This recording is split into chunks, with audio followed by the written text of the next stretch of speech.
All right, ask and ye shall receive. It looks like we're finally getting some information on the upcoming Dune MMO that's being developed by Funcom.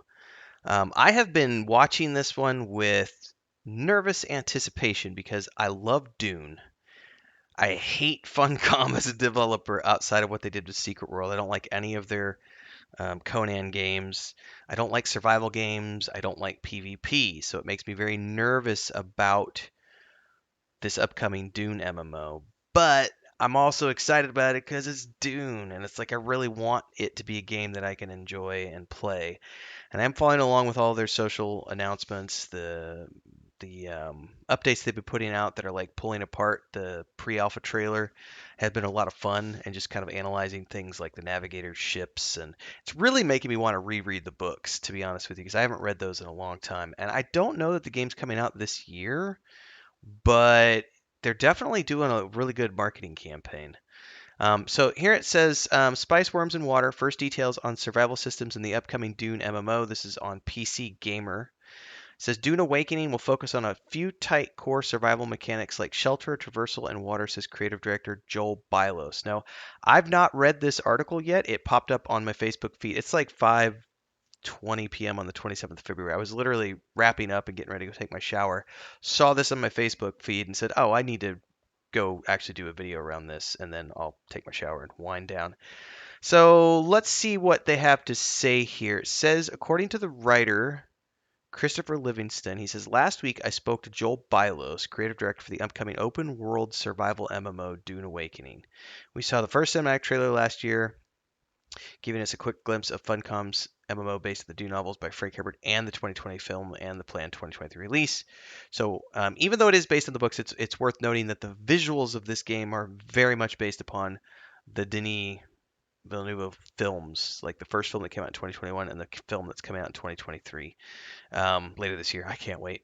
And this is all going to be set on the planet of Arrakis, on a planet that's going to be shared by thousands of players. Um, this writer says they're not a big MMO player, but they've played plenty of survival games, so they were curious just how deep and intricate Dune Awakening's survival system is going to be. We already know from the books and films that staying alive in the desert of Arrakis is extremely challenging, considering the deadly heat, the fact that everyone has to wear a still suit to recycle their body's moisture, and of course those darn sandworms. So this is one of the only reasons, because I definitely don't really like survival games, and I've tried lots of different survival games. The only reason I even would consider this is because I love Dune and I understand the lore behind the survival mechanics. The still suits make sense to me. And for a science fiction setting, I find it to be intriguing. I get really bored when I'm doing like um, I don't know, I've tried like No Man's Sky. I've tried so many games out there, and I just can't ever get into it. So let's see what they have to say about things. It says here we're very focused on a few tight core survival mechanics like shelter, a sandstorm shelter. Sandworms themselves are a giant threat in the world. If you walk on sand, they will come. If you create vibrations, they will come. So you have to think about how you approach traversal in our game, and obviously water. Those are our three key systems. Okay. So there are hazards like quicksand and the temperature of the desert.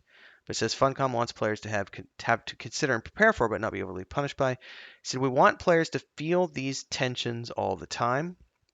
We want them to be continually thinking about, if I'm going across the open sand, I have to think about the sandworms. If there's a sandstorm coming, I have to know that there's a shelter nearby. If I haven't built something, I need to know where I can hide, where I can get away from the sandstorm. So we're trying to create tension, but we're also approaching it from the viewpoint of a little more accessibility, something like Valheim, where it's not just going to kill you instantly, so you have a little bit of leeway. By the way, I haven't even played Valheim yet. I'm getting ready to start on March 14th, but it comes out on the Xbox.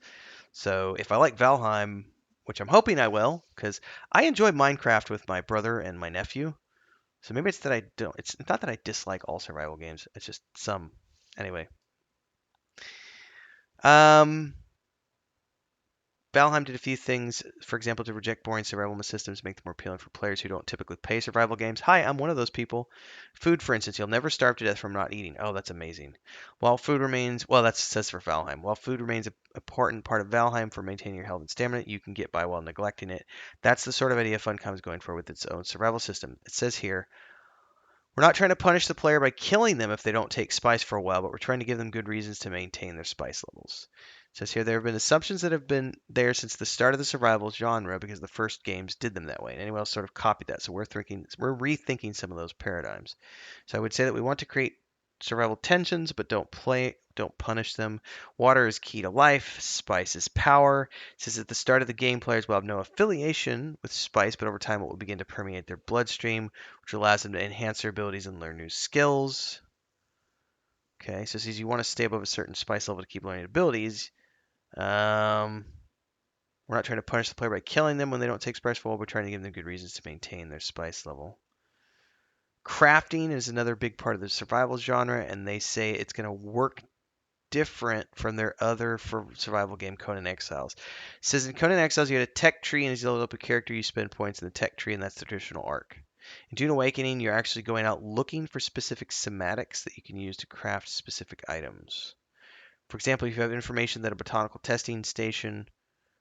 sorry, somewhere in the desert was experimenting with a certain kind of tech, you'll head out there to find the schematic. So the crafting is a little more bespoke, a little less tree driven, a little more exploration driven. That sounds fun. Spice harvesting is obviously going to play a major part in the player driven economy, but crafting will be a path to player success. I've heard that way too many times from other MMORPG developers, but we'll see. Crafting is also going to be viable.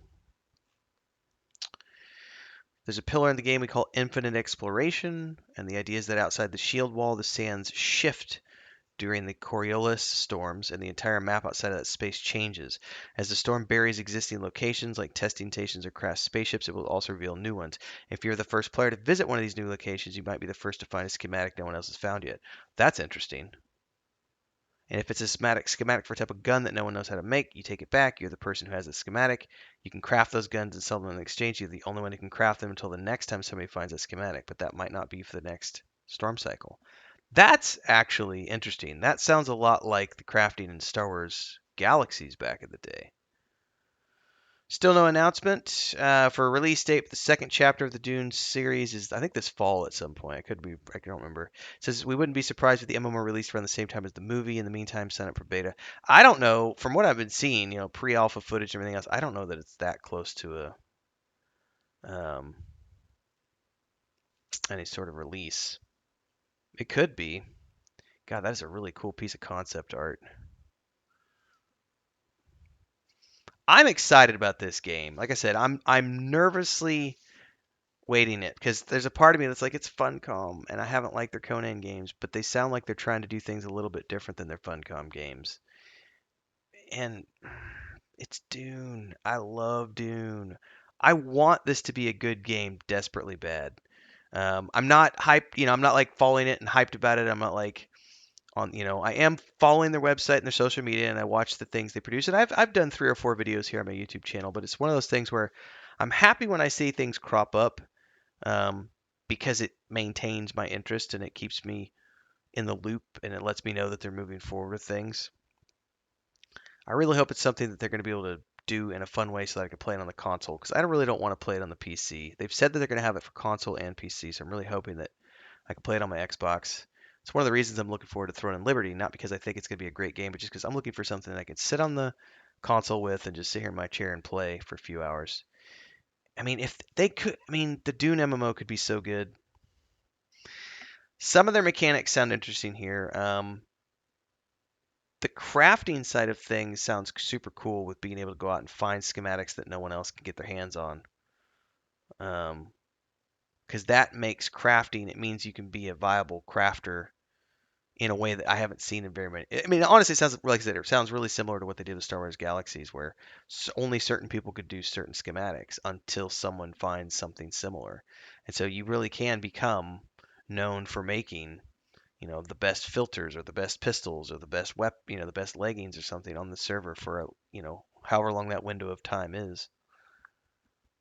And I like the idea of the sandstorms changing the landscape outside of the shield walls every time you go out. So we're talking an evolving universe. So it's not persistent. Um, so you're getting different permutations of the map, however many times that happens. How many? I don't know how often the sandstorms are. That's kind of cool though. I'm sure that game loop will eventually start to feel a little worn down from people after they go through a few cycles, but it should help keep it fresh for longer than say, I just played through Tatooine as an example in Star Wars: Old Republic, and it doesn't matter how many times you go back to Tatooine, how big that desert is, the Dune Sea. You've seen it once, you've seen it 10 times, you've seen it, it's the same freaking desert over and over again. So something that's changing continually, that's kind of an interesting concept. I don't know. Food for thought. If you think you might like this, drop down in the comments below. I'm interested in talking to other people about it. I'm definitely going to play this when it comes out. Um, anyway, if you like this kind of stuff as I report on the news and games and so on and so forth, like, subscribe, hit the bell icon, support in all the ways you can listed down there. It's easy, just throw $2 at the channel with a super chat or a super thanks. Join as a member for $3. There's different tiers of membership. You can choose pre-programmed amounts. You can throw $500 at the channel.